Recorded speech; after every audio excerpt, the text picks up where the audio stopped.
फुले ऊस 15-0-12 आणि CO 62-175 मधला फरक कसा ओळखायचा? तर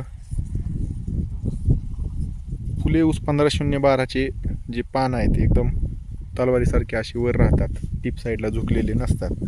आणि त्याच कंपॅरेटिव्ह जर 15-0 आपलं 62-175 म्हटलं तर ते अशा पद्धतीने एकतर कडनं जो आहे तो असा उगवतानाच तो अशा पद्धतीनं तिरकस जातो. हा एक महत्त्वाचा विषय.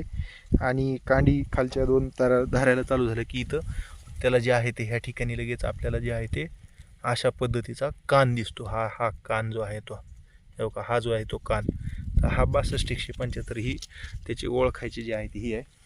त्याच कंपॅरेटिव्ह आपण जर इकडं ओरिजिनल 15-0-12चं हे भेट आहे तर त्याला मात्र जर आपण इथं बघितलं तर कान मात्र ह्या ठिकाणी दोन्ही बाजूनं जे आहे ते नसतो.